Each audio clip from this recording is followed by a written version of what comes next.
Hello friends, ഇന്ന് നമ്മൾ 2024 ഇറങ്ങിയ മരിച്ചു എന്ന ഒരു അടിപൊളി ക്രൈം ഇൻവെസ്റ്റിഗേഷൻ ത്രില്ലർ മൂവിയാണ് പറയാൻ പോകുന്നത്. ഡോക്ടേഴ്സിനെ മാത്രം തെരഞ്ഞു പിടിച്ചു കൊള്ളുന്ന ഒരു സൈക്കോ കില്ലറും അവനെ പിടിക്കാൻ പോകുന്ന നായകനായ പോലീസുകാരൻ്റെയും കഥയാണിത്. അപ്പോൾ നമുക്ക് നേരെ സിനിമയിലേക്ക് കടക്കാം. കഥയുടെ തുടക്കത്തിൽ തന്നെ ഒരു പെൺകുട്ടി ഒരു ഫോറസ്റ്റിലേക്ക് ട്രെക്കിങ്ങിനായി ഇറങ്ങിയിരിക്കുകയാണ്. ഇവളൊരു ഡോക്ടറാണ്. ഇവളുടെ പേര് പായൽ എന്നാണ്. ഇടയ്ക്കെല്ലാം ഫ്രണ്ട്സുമായി ഇവളിങ്ങനെ ട്രെക്കിങ്ങിനെല്ലാം വരാറുണ്ട്. എന്നാൽ ഇപ്രാവശ്യം ഇവൾ ഒറ്റയ്ക്കാണ് വന്നിരിക്കുന്നത്. അങ്ങനെ ഇവൾ ഫോറസ്റ്റിന്റെ ഉള്ളിലേക്ക് കടക്കുമ്പോൾ ഓൾറെഡി ആ ഫോറസ്റ്റിനുള്ളിൽ വേറൊരാൾ നിൽക്കുന്നതായിട്ട് നമുക്ക് കാണാം. അവന്റെ കയ്യിലുള്ള എക്യുപ്മെന്റ്സ് എല്ലാം കാണുമ്പോൾ അവനൊരു റിസർച്ചിനായിട്ട് അവിടെ വന്നിരിക്കുന്നതാണെന്ന് നമുക്ക് മനസ്സിലാക്കാം. ഇവന്റെ പേരാണ് വേഹോ. കുറച്ചു കഴിഞ്ഞപ്പോൾ മഴ പെയ്തു. മഴ നനയാതിരിക്കാനായി ഇവളൊരു മരത്തിന്റെ ചുവട്ടിൽ പോയി ഒളിക്കുന്നുണ്ട്. ആ സമയം അവിടെ ഒരു വിചിത്രമായ ഫുട് പ്രിന്റ്സ് ഇവൾ കാണുകയാണ്. അത് മനുഷ്യന്റേതാണോ മൃഗത്തിന്റെയാണോ എന്ന് ഇവൾക്ക് മനസ്സിലാകുന്നില്ല. പെട്ടെന്ന് ഇവളുടെ പുറകിൽ ഒരാൾ വരികയും അയാൾ ഇവളെ തലക്കടിച്ച് വീട്ടുകയും ചെയ്യുന്നു. അവൾ മരിച്ചോ അതോ ബോധം കിട്ടതാണോ എന്നൊന്നും നമുക്കറിയില്ല. എന്നിട്ട് അവളെയും വലിച്ചു വെച്ച് ഒരു പാറയുടെ മുകളിലേക്ക് പോവുകയാണ്. അവിടെ നിന്ന് അയാൾ എന്തൊക്കെയോ റിച്വൽസ് എല്ലാം ചൊല്ലി അയാൾ എന്തിനാണ് അങ്ങനെയെല്ലാം ചെയ്യുന്നത് എന്നൊന്നും നമുക്കിപ്പോൾ മനസ്സിലാകുന്നില്ല.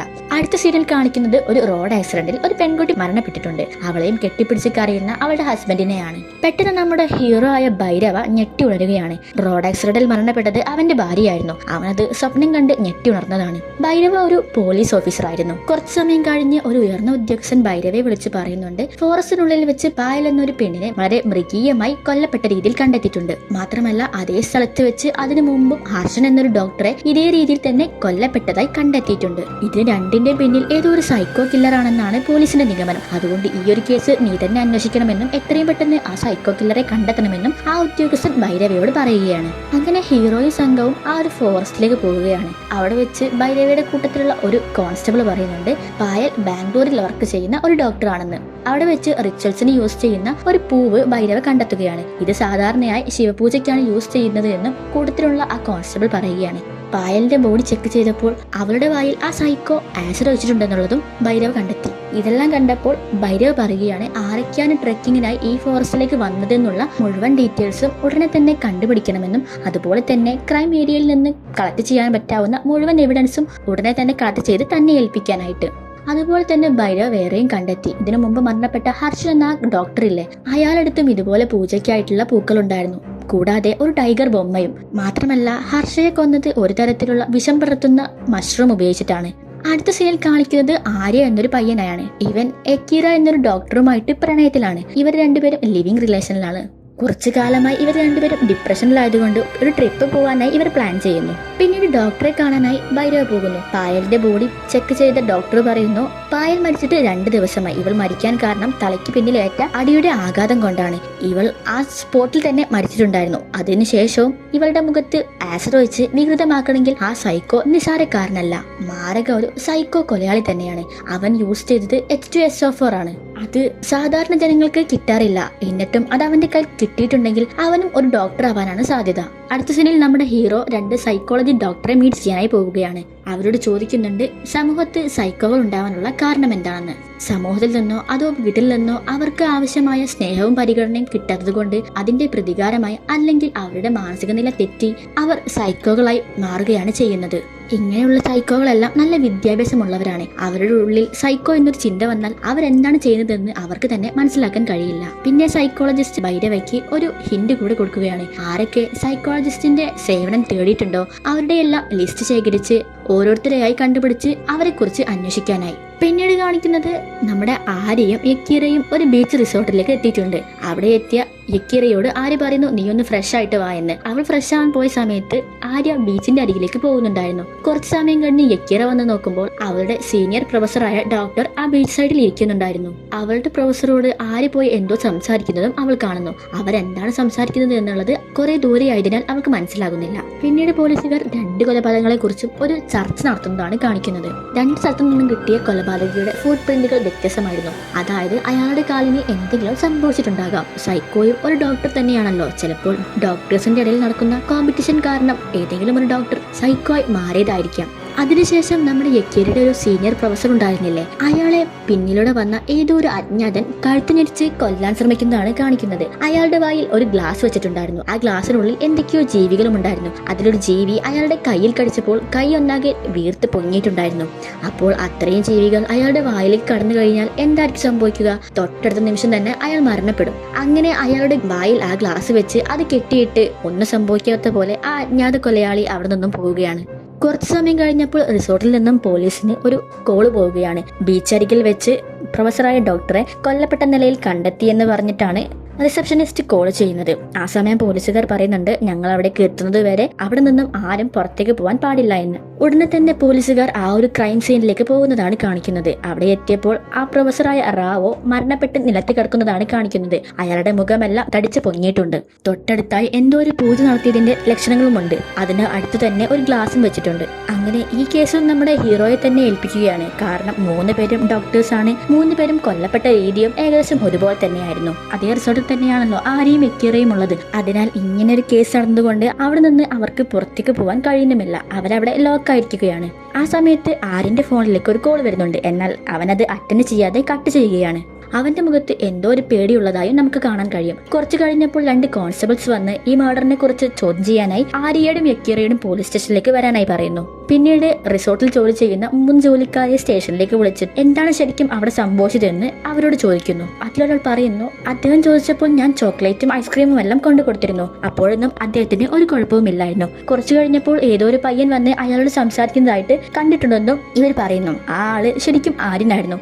ആര്യൻ അദ്ദേഹത്തോട് സംസാരിക്കുന്നത് നമ്മൾ കണ്ടിരുന്നല്ലോ. പിന്നീട് ആര്യയെയും യക്കീറയെയുമാണ് ക്വസ്റ്റ്യൻ ചെയ്യുന്നത്. ഭൈരവ് അവരോട് ചോദിക്കുന്നുണ്ട്, നിങ്ങൾക്ക് റാവോയുമായി എന്തെങ്കിലും ബന്ധമുണ്ടോ, അയാളുമായി നിങ്ങൾ എന്തെങ്കിലും സംസാരിച്ചിട്ടുണ്ടോ എന്ന്. എന്നാൽ 2 പേരും ഞങ്ങൾ അയാളെ കണ്ടിട്ട് പോലുമില്ല, അയാളുമായി ഞങ്ങൾക്ക് ഒരു പരിചയമില്ല എന്നുള്ള പച്ചക്കള്ളം പറയുകയാണ്. അവരോട് തിരിച്ചും മറിച്ചുമെല്ലാം ഹീറോ ചോദിച്ചിട്ടും അവരവരുടെ സ്റ്റേറ്റ്മെന്റിൽ ഉറച്ചു നിൽക്കുകയായിരുന്നു. അങ്ങനെ തൽക്കാലത്തേക്ക് അവരവിടെ നിന്നും പറഞ്ഞു വിടുകയാണ്. പോകുന്ന സമയം യക്കീറ ആര്യോട് ചോദിക്കുന്നുണ്ട്, നീ ഡോക്ടറുമായി സംസാരിക്കുന്നത് ഞാൻ കണ്ടിട്ടുണ്ടല്ലോ, പിന്നെ നീ എന്തിനാണ് കള്ളം പറഞ്ഞത് എന്ന്. എനിക്ക് ചെറിയൊരു ഭയമുള്ളത് കൊണ്ടാണ് ഞാൻ അങ്ങനെ പറഞ്ഞതെന്ന് ആര്യ പറയുന്നു. നീ എന്തിനാണ് കള്ളം പറഞ്ഞതെന്ന് ആര്യ യക്കീറോട് ചോദിക്കുമ്പോൾ ഞാനത് കണ്ടു എന്ന് പറഞ്ഞാൽ പിന്നെ അതിന് പിന്നാലെ ഒരുപാട് ചോദ്യങ്ങൾ വരും. എനിക്കതിൻ്റെ ഒന്നും പിന്നാലെ നടക്കാൻ വയ്യാത്തത് കൊണ്ടാണ് ഞാനും നുണ പറഞ്ഞത് എന്ന് യക്കീറ പറയുന്നു. അങ്ങനെ ഭൈരവയ്ക്ക് ആകെ കിട്ടിയൊരു ക്ലൂ എന്താണെന്ന് വെച്ചാൽ 3 കൊലപാതക സ്ഥലത്തു നിന്നും ലഭിച്ച വ്യത്യസ്തമായ ആ പൂവായിരുന്നു. ആ പൂവ് ശിവപൂജയ്ക്കാണ് യൂസ് ചെയ്യുന്നത്. അതുമാത്രമല്ല അതിന് ചുറ്റിലും എന്തോ ഒരു ചടങ്ങ് നടന്നതായിട്ടും ഹീറോ മനസ്സിലാക്കിയിട്ടുണ്ടല്ലോ. അതുകൊണ്ട് ആ പൂവിനെ കുറിച്ചും എന്താണ് അതിന് പിന്നിലുള്ള രഹസ്യങ്ങൾ എന്നറിയാനുമായി ഭൈരവ നേരെ ഒരു സ്വാമിയുടെ അടുത്തേക്ക് പോവുകയാണ്. അവിടെ എത്തിയപ്പോൾ ഒരമ്മ തന്റെ മകളുടെ അസുഖം മാറാനായി ആ സ്വാമിയുടെ അടുത്തേക്ക് വന്നിട്ടുണ്ടായിരുന്നു. അയാൾ എന്തൊക്കെയോ പൂജയും മന്ത്രങ്ങളും എല്ലാം ചെയ്തത് കണ്ട് നമ്മുടെ ഹീറോയ്ക്ക് ആകെ കഴുതൊളി നിൽക്കുകയാണ്. അസുഖം വന്നാൽ ഡോക്ടറെയാണ് കാണിക്കേണ്ടത്, അല്ലാതെ ഇത്തരം സ്വാമിമാരുടെ അടുത്തേക്ക് എന്തിനാണ് വന്നത് എന്ന് ആ അമ്മയോട് ചോദിക്കുമ്പോൾ ഞാൻ എന്റെ മകളെ കാണിക്കാത്ത ഡോക്ടേഴ്സോ ഹോസ്പിറ്റലോ ഒന്നും തന്നെ ഇല്ല, എന്നിട്ടും ഈ അസുഖത്തിന് ഒരു മാറ്റവുമില്ല. അത് കേട്ടപ്പോൾ ആ സ്വാമി പറഞ്ഞു, ഓരോ അസുഖത്തിനും അതിൻ്റെതായ ആൾക്കാരെയാണ് കാണിക്കേണ്ടത്. ഇത് വിശ്വാസവുമായി ബന്ധപ്പെട്ട കാര്യങ്ങളാണ്, അതിൽ നിങ്ങൾ തലയിടരുത് എന്ന് പോലീസുകാരോട് പറയുകയാണ്. ഇത് കേട്ട് ഭൈരവിക്ക് വളരെയധികം ദേഷ്യമായി അവിടെ നിന്നും ഒന്നും പറയാതെ പോവുകയാണ്. അവർ പോയി കഴിഞ്ഞപ്പോൾ സ്വാമി അമ്മയോട് പറയുന്നുണ്ട്, നിങ്ങളുടെ മകളുടെ അസുഖം മാറണമെങ്കിൽ ഒരു നരബലി ചെയ്താൽ മതിയെന്ന്. പിന്നീട് ഭൈരവ ആ കേസിനെ കുറിച്ച് തന്നെ ചിന്തിച്ചിരിക്കുന്നതാണ് കാണിക്കുന്നത്. 3 പേരും ഡോക്ടേഴ്സ് ആണ്. അപ്പോൾ ഇവർ 3 പേരും കൂടെ അറ്റൻഡ് ചെയ്ത ഏതെങ്കിലും ഒരു പേഷ്യന്റിന് എന്തെങ്കിലും സംഭവിച്ചിട്ട് ഒന്നെങ്കിൽ അയാളോ അല്ലെങ്കിൽ അയാളുടെ ഏതെങ്കിലും പരിചയക്കാരോ ആയിരിക്കാം ഈ കൊലപാതകങ്ങളെല്ലാം ചെയ്യുന്നത് എന്ന് ഭൈരവ ഊഹിക്കുകയാണ്.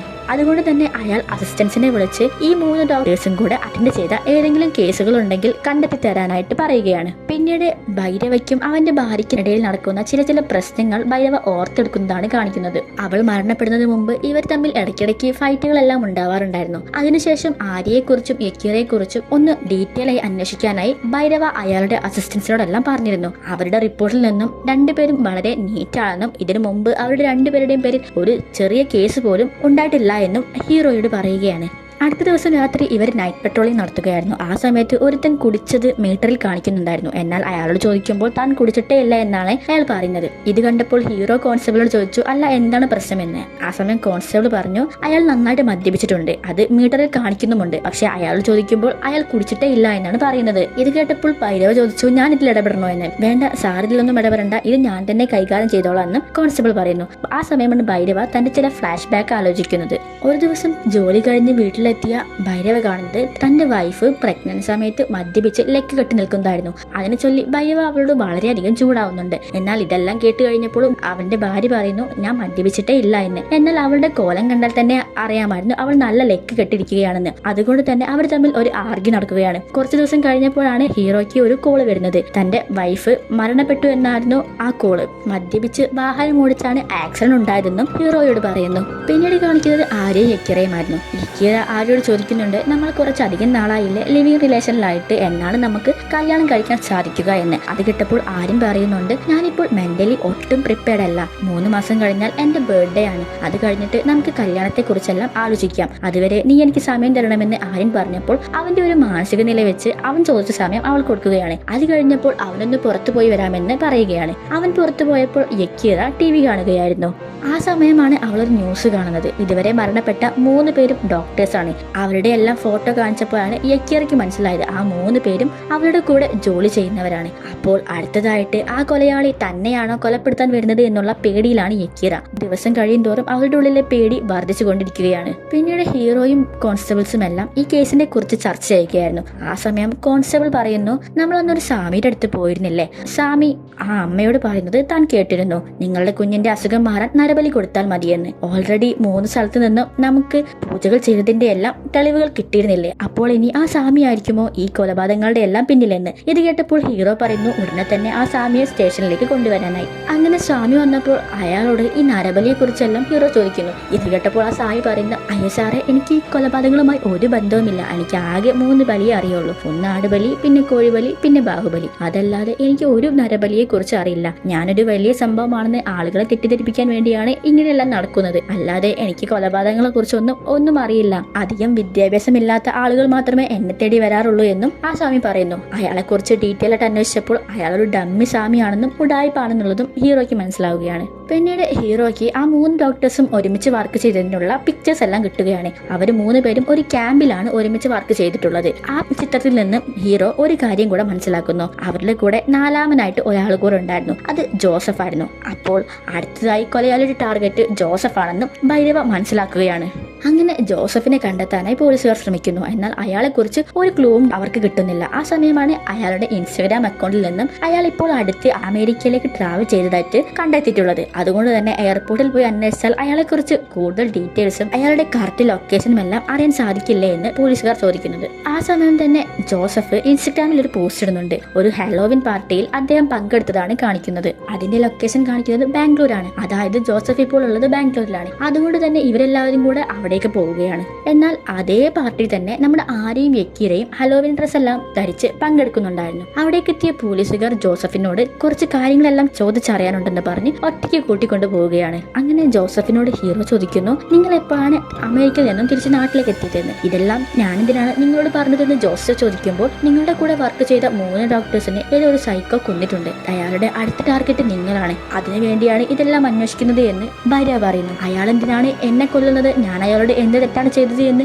ജോസഫ് ചോദിക്കുമ്പോൾ അതിനുള്ള ഉത്തരം നിങ്ങൾ വേണം ഞങ്ങൾക്ക് പറഞ്ഞു തരാനായി. നിങ്ങൾ ഡോക്ടേഴ്സ് കാരണം അയാൾക്ക് എന്തെങ്കിലും ഒന്ന് സംഭവിച്ചിട്ടുണ്ടാകാം. അതിന്റെ മനോവിഷമത്തിലായിരിക്കാം അയാൾ ഇങ്ങനെയെല്ലാം കാട്ടിക്കൂട്ടുന്നത്. അതുപോലെ തന്നെ നിങ്ങൾ ഇനി എങ്ങോട്ടെങ്കിലും പോകുന്നുണ്ടെങ്കിൽ അത് ഒറ്റയ്ക്ക് പോകരുത് എന്നും ഭൈരവ ജോസഫിനോട് പറയുന്നു. ഇത് കേട്ടപ്പോൾ ജോസഫ് ചോദിക്കുന്നു അല്ല സാറേ ഞങ്ങൾ ഏതോ ഒരു ക്യാമ്പിൽ വർക്ക് ചെയ്തു എന്ന് നിങ്ങൾ പറഞ്ഞിരുന്നില്ലേ, ആ ഫോട്ടോ ഒന്ന് കാണിച്ചു തരാമോ എന്ന്. അങ്ങനെ ആ ഫോട്ടോ കാണിച്ചു കൊടുത്തപ്പോൾ ജോസഫ് പറയുകയാണ് ഈ ക്യാമ്പിൽ ഞങ്ങൾ 4 പേരും മാത്രമല്ല ഉണ്ടായിരുന്നത്. ഫോട്ടോ എടുത്തത് വേറൊരു ഡോക്ടറാണ്. അവരുടെ പേര് യക്കീറ എന്നാണ്. അപ്പോഴാണ് അടുത്ത ടെസ്റ്റ്. യക്കീറയും അതേ പാർട്ടിയിൽ തന്നെ ഉണ്ടായിരുന്നുവല്ലോ. യക്കീറയുടെ പേര് പറഞ്ഞപ്പോഴാണ് പോലീസുകാർക്ക് മനസ്സിലാകുന്നത് മുമ്പ് മരണപ്പെട്ട ആ പ്രൊഫസർ താമസിച്ച റിസോർട്ടിൽ യക്കീറയും ഉണ്ടായിരുന്നുവല്ലോ. അതുകൊണ്ട് ഇവരെല്ലാവരും പുറത്തിറങ്ങി യക്കീറയെ കുറിച്ച് സംസാരിക്കുന്ന സമയം ജോസഫ് ഉള്ളിലിരുന്ന് കുറച്ച് മദ്യം കഴിക്കുന്നുണ്ടായിരുന്നു. പെട്ടെന്ന് അയാൾ കുഴഞ്ഞു വീഴുകയാണ്. ശബ്ദം കേട്ട് പോലീസുകാരെല്ലാം അകത്തെ കാര്യം നോക്കിയപ്പോഴേക്കും ഇയാൾ മരിച്ചിട്ടുണ്ടായിരുന്നു. തൊട്ടടുത്ത് ആ പൂവും അതുപോലെ തന്നെ ഒരു ഐസ് ക്യൂബും വെച്ചിട്ടുണ്ടായിരുന്നു. ഇത് കണ്ടപ്പോൾ ഭൈരവ പറയുകയാണ് നമ്മൾ അന്വേഷിച്ച് നടക്കുന്ന ആ സൈക്കോ കൊലയാളി ഇതേ പാർട്ടിയിലുണ്ട്. അതുകൊണ്ട് ഈ പാർട്ടിയിൽ നിന്നും ഒരാൾ പോലും പുറത്തേക്ക് പോകാൻ പാടില്ല എന്ന്. എന്നാൽ ആര്യയും യക്കീറയും നേരത്തെ തന്നെ അവരുടെ വീട്ടിലേക്ക് പോയിട്ടുണ്ടായിരുന്നു. യക്കീറയാണെങ്കിൽ ആകെ പേടിയിലായിരുന്നു. കാരണം അവളുടെ കൂടെ വർക്ക് ചെയ്ത 4 ഡോക്ടേഴ്സും കൊല്ലപ്പെട്ടിരിക്കുന്നു. അടുത്തതായി അയാൾ എന്നെയായിരിക്കും കൊല്ലാൻ പോകുന്നത് എന്ന് യക്കീറ പറഞ്ഞപ്പോൾ അങ്ങനെയൊന്നും സംഭവിക്കില്ല, ഞാൻ എപ്പോഴും നിന്റെ കൂടെ തന്നെ ഉണ്ടാകുമെന്ന് പറഞ്ഞ് ആര്യൻ അവളെ സമാധാനിപ്പിക്കുന്നു. അടുത്ത സീനിൽ ജോസഫ് കൊല്ലപ്പെട്ടിരുന്നില്ലേ, അവിടെ നിന്ന് ഒരു ഫിംഗർ പ്രിന്റ് കിട്ടുകയാണ്. ആ ഫിംഗർ പ്രിന്റ് ആണെങ്കിൽ ഹീറോയുടെ ഫിംഗർ പ്രിന്റുമായി മാച്ച് ചെയ്യുകയാണ്. അതായത് ജോസഫിനെ ഭൈരവ കൊന്നതായിട്ടാണ് തെളിവുകൾ വരുന്നത്. അങ്ങനെ ഇവരെല്ലാവരും ആകെ കൺഫ്യൂസ്ഡ് ആയി നിൽക്കുകയാണ്. പിന്നീട് കാണിക്കുന്നത് നമ്മുടെ ഹീറോ ഫസ്റ്റ് സീനിൽ തന്നെ പായൽ ഫോറസ്റ്റിലേക്ക് പോയപ്പോൾ അവിടെ ഒരാൾ റിസർച്ച് നടത്തിക്കൊണ്ടിരുന്നല്ലേ ബീഹോ, അയാളെ കൂട്ടിക്കൊണ്ട് വരികയാണ്. ബീഹോ ആരാണെന്ന് വെച്ചാൽ മൂന്നാമതായി കൊല്ലപ്പെട്ട ആ പ്രൊഫസർ ഇല്ലേ റാവോ, അയാളുടെ മകനായിരുന്നു. ബീഹോനെ ക്വസ്റ്റ്യൻ ചെയ്തുകൊണ്ടിരിക്കുമ്പോഴാണ് അവൻ പറയുന്നത് തനിക്ക് പായലിനെ കണ്ണെടുത്താ കണ്ടുകൂടായിരുന്നു എന്നും പായൽ തന്റെ അച്ഛനുമായി ഒരു റിലേഷൻ ഉണ്ടായിരുന്നു. അവൾ തന്റെ അച്ഛന്റെ ലൈഫിലേക്ക് കടന്ന ശേഷം അച്ഛൻ തന്നെ മൈൻഡ് പോലും ചെയ്യില്ലായിരുന്നു. അതുകൊണ്ട് തന്നെ പായലിനോട് എനിക്ക് വളരെയധികം ദേഷ്യമുണ്ടായിരുന്നു. ഇത് കേട്ടപ്പോൾ അപ്പോൾ നീ തന്നെയാണല്ലേ പായലിനെ കൊന്നത് എന്ന് ആ സമയം ബീഹോ പറയുന്നു, എനിക്ക് അവളുടെ ദേഷ്യമുണ്ടെന്നുള്ളത് സത്യമാണ് എന്ന് വെച്ച് ഞാൻ ആരെയും കൊന്നിട്ടില്ല. എന്നെ കുറിച്ച് വേണമെങ്കിൽ ഡീറ്റെയിൽ ആയിട്ട് നിങ്ങൾ അന്വേഷിച്ചോളൂ. ഞാനിങ്ങനെ റിസർച്ച് എന്ന് പറഞ്ഞ് ഫോറസ്റ്റിലേക്കെല്ലാം പോകാറുള്ളതാണ്. എന്റെ വീട്ടിലേക്ക് പോലും ഞാൻ അധികം പോവാറില്ല. എന്തെങ്കിലും ആവശ്യമുണ്ടെങ്കിൽ വിളിപ്പിക്കാമെന്ന് പറഞ്ഞ് ഹീറോ അവനെ അവിടെ നിന്നും പറഞ്ഞയക്കുന്നു. അടുത്ത സീനിൽ കാണിക്കുന്നത് യക്കീറ എന്തോ ഒരു സാമ്പിള് ഫ്രീസറിൽ കൊണ്ടുവെക്കാനായി പോവുകയാണ്. ഭൈരവയ്ക്കാണെങ്കിൽ ഒരു കാര്യം ഉറപ്പാണ്, അടുത്തതായിട്ട് കൊലപാതകയുടെ ടാർഗറ്റ് യക്കീറയാണ്. അപ്പോൾ ഇനി എങ്ങനെയെങ്കിലും യക്കീറയെ സംരക്ഷിക്കണം. അതിനായി അവളുടെ അടുത്തേക്ക് പോവുകയായിരുന്നു ഹീറോയും സംഘവും. എന്നാൽ യക്കീറയാകട്ടെ ആ ഫ്രീസർ റൂമിലേക്ക് കയറിയ ഉടനെ തന്നെ ആ കൊലപാതകി അവൾ അതിനുള്ളിലാക്കി ആ റൂം പൂട്ടുകയാണ്. എന്നിട്ട് അതിന്റെ തണുപ്പ് -5 ഡിഗ്രിയിൽ എത്തുന്നു. അവിടെ കിടന്ന് ശ്വാസം മുട്ടി തണുത്ത് മരവിച്ച് യക്കീറ മരണപ്പെടുകയാണ്. പോലീസ് സംഘം അവിടെ എത്തിയപ്പോൾ യക്കീറ മരിച്ചു കിടക്കുന്നതാണ് കാണിക്കുന്നത്. ആ റൂമിന് പുറത്തായി സാധാരണ കണ്ടുവരുന്നത് പോലെ തന്നെ ചടങ്ങുകൾ നടത്തിയിരുന്ന പൂവും അവർ കണ്ടെത്തിയിരുന്നു. അതായത് ആ കൊലപാതകി ഇവിടെയും സെയിം പാറ്റേൺ തന്നെയാണ് ഉപയോഗിച്ചിരിക്കുന്നത്. പോലീസിനെ ചുറ്റിവളഞ്ഞ് തുടർച്ചയായി മീഡിയയും പ്രസും ചോദ്യം ചോദിച്ചുകൊണ്ടേയിരിക്കുകയാണ്. യക്കീറ കൊല്ലപ്പെട്ടത് കൊണ്ട് തന്നെ ആര്യയെ ക്വസ്റ്റ്യൻ ചെയ്യാനായി പോലീസുകാർ അവന്റെ വീട്ടിലേക്ക് പോകുന്നു. ആ സമയമാണ് ഇതുവരെ മരണപ്പെട്ട എല്ലാവരുടെയും അടുത്തു നിന്നും ലഭിച്ച ആ പൂവ് അവന്റെ വീട്ടിലുള്ളതായിട്ട് പോലീസുകാർ കാണുന്നത്. അതുകൊണ്ട് എല്ലാ കൊലപാതകങ്ങളും ഇവൻ തന്നെയാണ് ചെയ്തത് എന്ന് പറഞ്ഞ് അവനെ അറസ്റ്റ് ചെയ്തുകൊണ്ട് പോവുകയാണ്.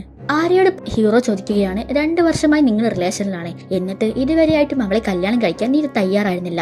അതിനു പിന്നിൽ എന്തോ ഒരു ഉദ്ദേശമില്ല എന്ന്.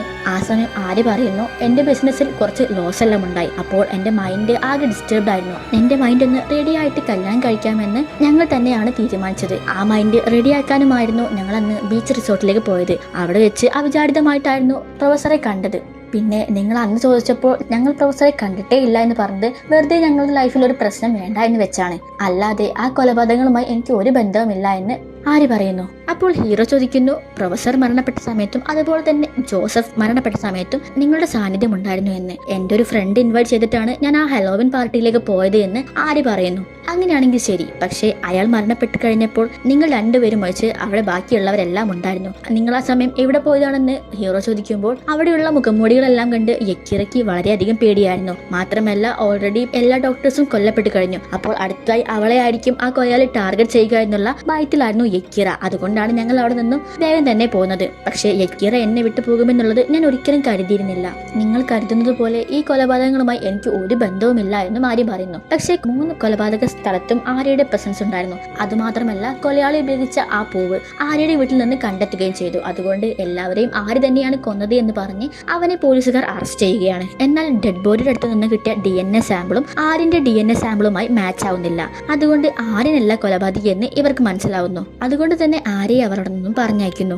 അങ്ങനെ ഇരിക്കെയാണ് തന്റെ അസിസ്റ്റന്റ് പറഞ്ഞ ഒരു കാര്യം ഹീറോയ്ക്ക് ഓർമ്മ വരുന്നത്. റാവോയുടെ ഒരു ലാപ്ടോപ്പ് കിട്ടിയിട്ടുണ്ടെന്ന്. ആ ലാപ്ടോപ്പിൽ നിന്ന് എന്തെങ്കിലും തെളിവുകൾ കിട്ടാതിരിക്കില്ല. ഒന്നുമില്ലെങ്കിലും അവർ എന്തിനാണ് ആ ക്യാമ്പ് അറ്റൻഡ് ചെയ്തത് എന്നും അതിനെക്കുറിച്ചുള്ള എന്തെങ്കിലും ഒരു കാര്യങ്ങൾ ആ ലാപ്ടോപ്പിൽ ഉണ്ടാകുമെന്നും ഭൈരവിക്ക് മനസ്സിലാവുന്നു. അങ്ങനെ ഹീറോയാകട്ടെ റാവോന്റെ മകൻ ബിഹോനെ വിളിച്ച് ആ ക്യാമ്പിനെ കുറിച്ചും ലാപ്ടോപ്പിന്റെ പാസ്വേഡിനെ കുറിച്ചും ചോദിക്കുന്നു. ആ സമയമാണ് ആ സൈക്കോ കൊലയാളി ബിഹോന്റെ വീട്ടിലേക്ക് വരികയും അവനെ കൊല്ലാനായി നോക്കുന്നതും. അവന്റെ സൗണ്ട് കേട്ട് പോലീസുകാർ അവന്റെ വീട്ടിലേക്ക് എത്തുമ്പോഴേക്കും ആ സൈക്കോ കൊലയാളി അവനെ കൊന്ന് അവിടെ നിന്നും പോയിട്ടുണ്ടായിരുന്നു. ഇതെല്ലാം കണ്ട് ഭൈരവയ്ക്ക് ആകെ തല പുകയുകയാണ്. ആ 5 കൊലപാതകങ്ങളോടെ ഇതെല്ലാം അവസാനിച്ചു എന്നാണ് ഭൈരവ കരുതിയിരുന്നത്. പക്ഷേ ഇത് ഇപ്പോഴും തുടർന്നുകൊണ്ടിരിക്കുകയാണ്. ഭൈരവ നല്ലോണം ചെക്ക് ചെയ്യുമ്പോഴാണ് മനസ്സിലാകുന്നത് ബിഹോ മരിച്ചിട്ടുണ്ടായിരുന്നില്ല.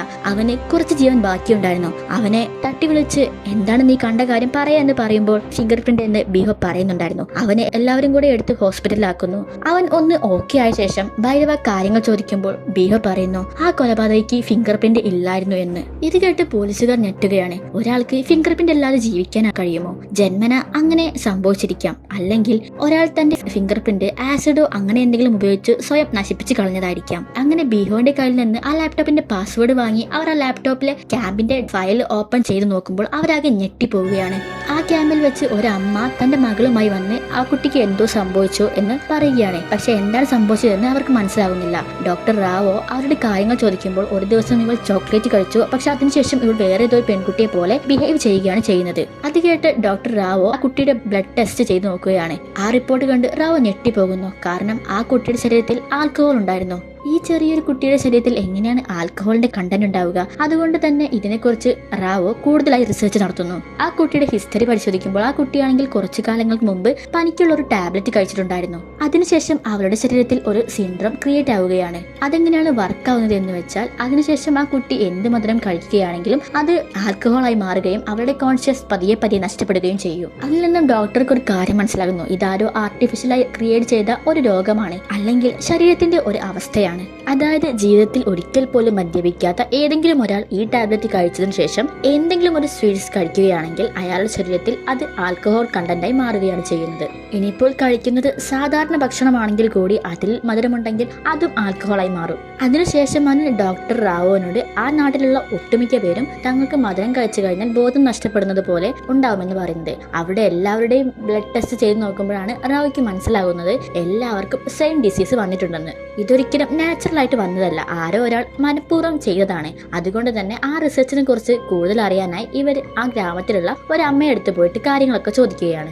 ആ അമ്മ പറഞ്ഞു, എന്റെ മകളെ ഞാൻ കുറച്ചു കാലം മുന്നേ ഒരു ഗ്രാമത്തിലേക്ക് കെട്ടിച്ചയച്ചതാണ്. എന്നാൽ ഒരു പ്രാവശ്യം അവൾ ഇവിടെ വന്നു പോയതിനു ശേഷം അവളുടെ സ്വഭാവം ആകെ മാറാൻ തുടങ്ങി. കുറച്ചു കാലത്തിന് ശേഷം ഞാൻ അറിയുന്നത് എന്റെ മോൾ മരണപ്പെട്ടു എന്നാണ്. ഡോക്ടേഴ്സ് പറഞ്ഞത് അവൾ പൂർണ്ണമായും ആൽക്കഹോളിന് അടിമപ്പെട്ടു എന്നായിരുന്നു. അത് കേട്ട ഭൈരവ് ചോദിക്കുന്നു, നിങ്ങളുടെ മകൾ തിരിച്ച് ഭർത്താവിന്റെ വീട്ടിലേക്ക് പോകുന്നതിന് മുമ്പ് നിങ്ങൾ എന്തെങ്കിലും ടാബ്ലറ്റ് അവൾക്ക് വാങ്ങിക്കൊടുത്തിരുന്നോ എന്ന്. അപ്പോൾ അമ്മ പറഞ്ഞു, ഒരിക്കലും അവൾക്ക് നന്നായി പനിയും ജലദോഷവും ഉണ്ടായിരുന്നു. ആ സമയം ഞാൻ അവൾക്കൊരു ടാബ്ലറ്റ് വാങ്ങിക്കൊടുത്തിരുന്നു എന്ന്. ഇതിലൂടെ ആ പെണ്ണും കഴിച്ചത് സെയിം ടാബ്ലറ്റ് ആണെന്നും അതുകൊണ്ട് അവൾ കഴിക്കുന്ന സ്വീറ്റ്സ് എല്ലാം ആൽക്കഹോൾ കണ്ടന്റായി മാറുകയാണെന്നുള്ളതും ഭൈരവിക്ക് മനസ്സിലായി. പിന്നീടാണ് ഭൈരവിക്ക് വേറൊരു കാര്യം ഓർമ്മ വരുന്നത്.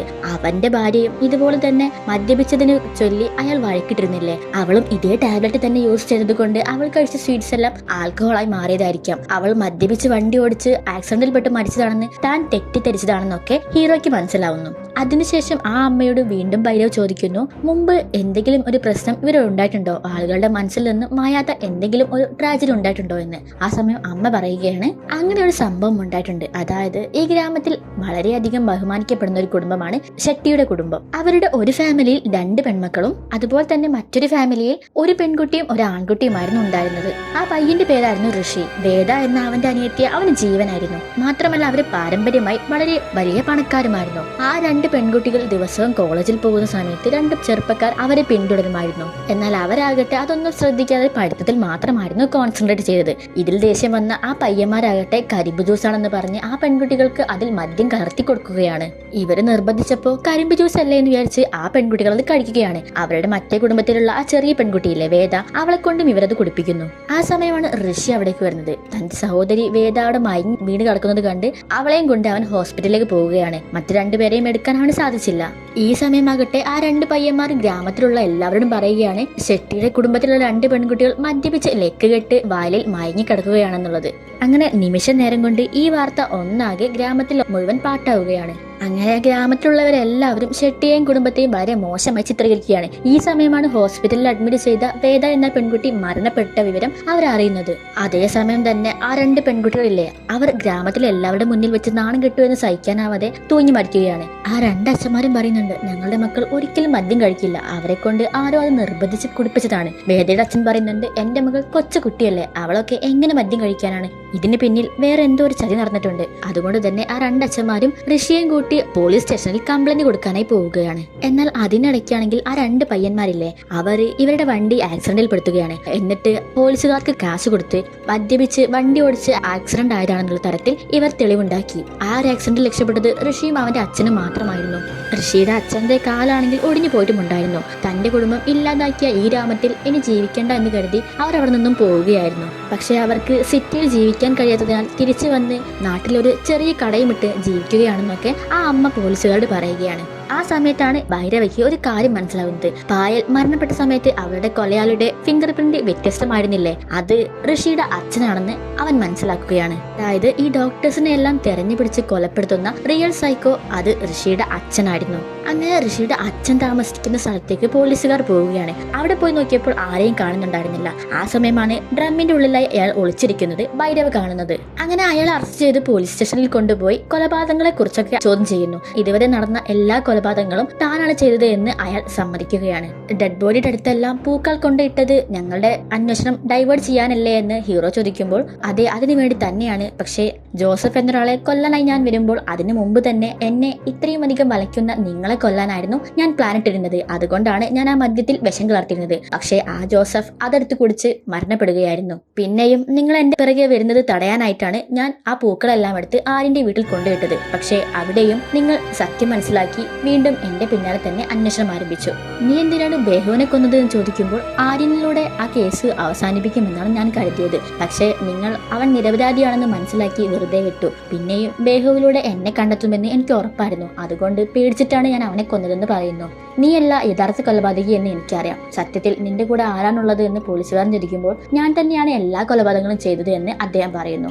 യഥാർത്ഥ കൊലപാതകിയുടെ കയ്യിൽ ഫിംഗർ പ്രിന്റ് ഇല്ല, നിന്റെ കയ്യിൽ അതുണ്ട്. അതുകൊണ്ട് ആരാണ് കൊലപാതകി എന്ന് പറയാനായി പറഞ്ഞ് അവനെ പഞ്ഞിക്കിടാൻ പോവുകയാണ് ഭൈരവ. ആ സമയം അയാൾ പറയുന്നുണ്ട്, ഞാൻ സത്യങ്ങളെല്ലാം പറയാം, എല്ലാം ചെയ്തത് എന്റെ മകൻ ഋഷിയാണെന്നുള്ളത്. അവനെ ഞാൻ പഠിപ്പിച്ചൊരു ഡോക്ടറാക്കിയിരുന്നു. അവനിലൂടെ പ്രതികാരം ചെയ്യാനായിരുന്നു എന്റെ പ്ലാൻ. കാരണം അന്നത്തെ നാട്ടുകാർ സത്യം എന്താണെന്ന് മനസ്സിലാക്കുക പോലും ചെയ്യാതെ എന്നെയും എന്റെ കുടുംബത്തെയും ആകെ മോശമായി ചിത്രീകരിക്കുകയാണ്. അതിലൂടെ ഞങ്ങൾക്കുണ്ടായ നഷ്ടം വളരെ വലുതാണ്. അതുകൊണ്ട് ആ നാട്ടിലുള്ള എല്ലാവരോടും പ്രതികാരം ചെയ്യാനായിരുന്നു ഞങ്ങളുടെ പ്ലാൻ. അതിന്റെ ഭാഗമായി അവൻ തന്നെ ഒരു ടാബ്ലറ്റ് ഉണ്ടാക്കുകയായിരുന്നു. അവന്റെ അനിയത്തിയും 2 ചേച്ചിമാരും മദ്യപിക്കാതെ തന്നെ മദ്യപിച്ചു എന്ന് പറഞ്ഞ് അവര് മോശമായി ചിത്രീകരിച്ചതാണല്ലോ. അതുകൊണ്ട് അതിന്റെ എഫക്ട് എന്താണെന്ന് അവരും അറിയണം. അതിനുവേണ്ടിയാണ് ഇങ്ങനൊരു ടാബ്ലറ്റ് ഉണ്ടാക്കിയത്. അങ്ങനെ ഈ ടാബ്ലറ്റ് കൊടുത്ത് ഞങ്ങൾ പ്രതികാരം വീട്ടിക്കൊണ്ടിരിക്കുന്ന സമയത്താണ് ആ ഗ്രാമത്തിലേക്ക് 5 ഡോക്ടേഴ്സ് ക്യാമ്പിനായി വന്നതും ഈ സത്യങ്ങളെല്ലാം കണ്ടെത്തിയതും. അതുകൊണ്ട് ഈ കേസ് പോലീസിന്റെ അടുത്ത് എത്താതിരിക്കാൻ വേണ്ടി ആ 5 ഡോക്ടേഴ്സിനെ കൊല്ലാൻ തന്നെയായിരുന്നു ഞങ്ങളുടെ പ്ലാൻ. എന്റെ മകനാണെങ്കിൽ ഇത്രയും നാളത്തെ പകയെല്ലാം മനസ്സിൽ കൂട്ടിവെച്ച് റിയൽ ഒരു സൈക്കോ മാറിയിട്ടുണ്ടായിരുന്നു. അങ്ങനെ ഇവരെല്ലാവരും കൂടെ ഋഷിയെ അറസ്റ്റ് ചെയ്യാൻ പോകുമ്പോൾ അവൻ അവിടെ ഒന്നും കാണുന്നില്ല. ആ സമയം അവിടെ റെക്കോർഡ് ചെയ്ത് വെച്ചത് ഇവർ പ്ലാൻ ചെയ്യുകയാണ്. അതിലെന്താണെന്ന് വെച്ചാൽ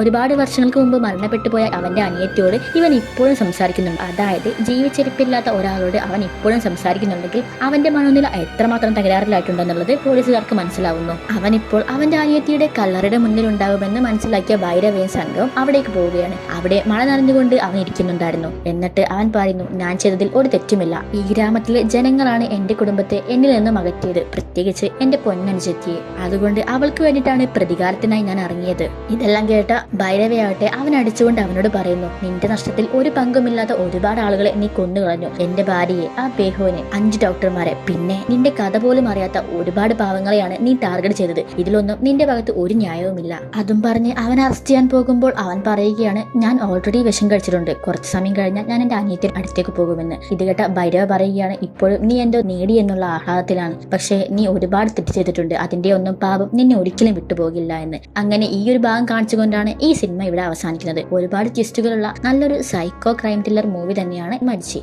അപ്പോൾ ഈ ഒരു മൂവിയെ കുറിച്ചുള്ള അഭിപ്രായങ്ങൾ നിങ്ങൾ കമന്റ് ബോക്സിൽ രേഖപ്പെടുത്തുക. അടുത്തൊരു മൂവിയിൽ നമുക്ക് വീണ്ടും കാണാം. Okay, by.